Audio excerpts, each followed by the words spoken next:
নলবাৰীত আম আদমি পাৰ্টিৰ প্ৰতিবাদ।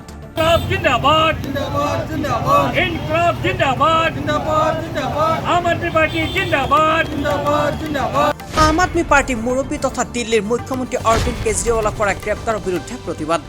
অৰবিন্দ কেজৰিৱালক এৰেষ্ট কৰা নচলিব অৰবিন্দ কেজৰিৱালক এৰেষ্ট কৰা নচলিব বিজেপিৰ ষড়যন্ত্ৰৰ বিৰুদ্ধে প্ৰতিবাদ সাব্যস্ত কৰে আম আদমি পাৰ্টিয়ে।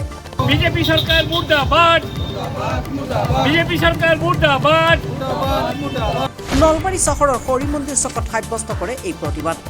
বিভিন্ন শ্লোগানেৰে উত্তাল প্ৰতিবাদ সাব্যস্ত কৰা পৰিলক্ষিত হয়। বিজেপি চৰকাৰ হাই হাই বিজেপি চৰকাৰ হাই হাই ইনকলাব জিন্দাবাদ অৰবিন্দ কেজৰিৱাল জিন্দাবাদ অৰবিন্দ কেজৰিৱালক এৰেষ্ট কৰা নচলিব। কেইমাহমানৰ পৰা ইডিয়ে আৰু CBIয়ে কেজৰিৱালক এৰেষ্ট কৰাৰ কাৰণে দিনে ৰাতিয়ে লাগি আছিল। এই নিৰ্দেশ দিছে বিজেপি চৰকাৰে এই লোকসভা নিৰ্বাচনৰ আগত যিকোনো প্ৰকাৰে কেজৰিৱালক এৰেষ্ট কৰাৰ কাৰণে গ্ৰেপ্তাৰ কৰাৰ কাৰণে তেওঁলোকে উঠি পৰি লাগিছে। কাৰণ আজি বিজেপিয়ে ভয় কৰে একমাত্ৰ আম আদমি পাৰ্টিক। আম আদমি পাৰ্টিৰ বাহিৰে অন্য দলক তেওঁলোকে ভয় নকৰে আৰু ভয় কৰে তেওঁলোকে মাত্ৰ কেজৰিৱালক। কাৰণ কেজৰিৱাল যদি এবাৰ ক্ষমতাত আহে দ্বিতীয়বাৰৰ কাৰণে বিজেপিয়ে তাত চৰকাৰ কৰিব নোৱাৰে বা অন্য দলে চৰকাৰ কৰিব নোৱাৰে। গতিকে আজি কেজৰিৱালক তেওঁলোকে এৰেষ্ট কৰিছে এই নিৰ্বাচনত প্ৰচাৰত লাগি থকা অৱস্থাতে। এইকাৰণে কৰিছে যাতে তেওঁলোকে এনেকুৱা এটা কৰিব পাৰে যাতে কেজৰিৱাল বন্ধ হৈ যায়, আপ বন্ধ হৈ যায়, আপে যাতে আকৌ কৰিব নোৱাৰে। ঠিক তেনেকুৱা এটা ঘটনা তেওঁলোকে কৰিছে। ইতিমধ্যে আপোনালোকে দেখিছে বিজেপি চৰকাৰে যি নেকি ঘোটলা কৰিছে এই ইলেক্ট্ৰিক বণ্ডক লৈ তেওঁলোকে যি ধৰণে বিভিন্ন কোম্পানীৰ পৰা পইচা হকে বিহকে তেওঁলোকে লৈছে আৰু এই লোৱাৰ বিনিময়ত আজি ঔষধৰ 820 ঔষধৰ মূল্য বৃদ্ধি হৈছে।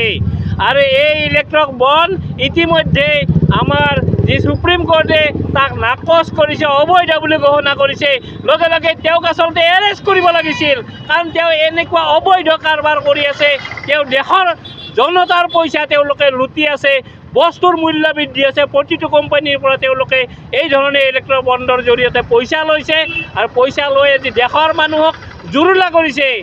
ৰাইজক আজি এনেকুৱা কৰি ৰাখিছে যাতে ৰাইজে মাত্ৰ খোৱা পিন্ধাৰ কাৰণে চিন্তা কৰি থাকে পুৱাৰ পৰা গধূলিলৈকে। গতিকে এনেকুৱা এখন চৰকাৰ আজি ভাৰতবৰ্ষত আছে আৰু তেওঁলোকে জানে যদি আজি নিকা ইলেকশ্যন হয়, নিৰ্বাচন হয়, এই বিজেপি চৰকাৰ ক্ষমতালৈ আহিব নোৱাৰে। মাত্ৰ তেওঁলোকে যদি ক্ষমতালৈ আহে তেতিয়াহ'লে তেওঁলোকে মাত্ৰ এই মেচিনৰ জৰিয়তে EVMৰ জৰিয়তে তেওঁলোকে 2 নম্বৰী কৰি আহিব পাৰিব। আজি তেওঁলোকে ভাবিছে কেজৰিৱালক এৰেষ্ট কৰাৰ পিছত আজি আপৰ মানুহ ভয়ত পেপুৱা লাগিব। নালাগে। হেজাৰ হেজাৰ কেজৰিৱালৰ, লাখ লাখ কেজৰিৱালৰ ভাৰতবৰ্ষত সৃষ্টি হৈছে। সেই কেজৰিৱাল জেলত থাকিলেও কেজৰিৱালৰ আদৰ্শ চাৰিওফালে বিয়পাই থাকিব আৰু কেজৰিৱালক কোনো পধ্যে কেজৰিৱালৰ আদৰ্শ ম্লান কৰিব নোৱাৰে। আৰু এই নিৰ্বাচনত ৰাইজে ইয়াৰ প্ৰত্যুত্তৰ দিব, যোগ্য প্ৰত্যুত্তৰ দিব। কাৰণ ৰাইজে বিচাৰিছে কেজৰিৱালৰ যি শাসন সেনেকুৱা শাসন গাঁৱে ভূঞে চহৰে নগৰে হওক। আৰু এইকাৰণে আজি কি হৈছে কেজৰিৱালৰ এই গ্ৰেপ্তাৰৰ কাৰণে ৰাইজে আজি উঠি পৰি লাগিছে আৰু ইণ্ডিয়া টীম এক হৈছে। আৰু এই ইণ্ডিয়া টীমে আজি কি কৰিছে এক হৈ ইয়াৰ বিৰুদ্ধে মাৰ বান্ধি নিৰ্বাচনত তেওঁলোকে যুঁজ দিব ধৰিছে। আৰু এই যুঁজ দিয়াৰ ফলত আজি কি হৈছে ভাৰতবৰ্ষত ক্ষমতালৈ আহিব ইণ্ডিয়া টীম। আৰু বিজেপিয়ে যি ভাবিছিল যে ভয় ভীতি প্ৰদৰ্শন কৰি আমি এই কৰিম আৰু তেওঁলোকে আনকি এটা যদি কোনোবাই টুইট দিয়ে, কোনোবাই কবিতা লিখে, তেওঁলোককে এৰেষ্ট কৰে। সাংবাদিকৰ আজি স্বাধীনতা নোহোৱা হৈছে। সাংবাদিকে প্ৰশ্ন সুধিলে তেওঁলোকৰ লগে লগে তেওঁলোকৰ অফিচৰ জৰিয়তে তেওঁলোকক বহিষ্কাৰ কৰি দিয়ে, এৰেষ্ট কৰে। এনেকুৱা অৱস্থা হৈছে। আৰু এই ভয় ভীতিৰে চৰকাৰ নচলে। দেশত মূল্য বৃদ্ধি হৈছে, মানুহ কক বকাই আছে। ইয়াৰ বিৰুদ্ধে এইবাৰ লোকসভা নিৰ্বাচনত ৰাইজে বিজেপিক বহিষ্কাৰ কৰি ফিল্ডৰ পৰা লাঠ মাৰি উলিয়াই দিব আৰু ভাৰতবৰ্ষত ইণ্ডিয়া টীমৰ চৰকাৰ হ'ব।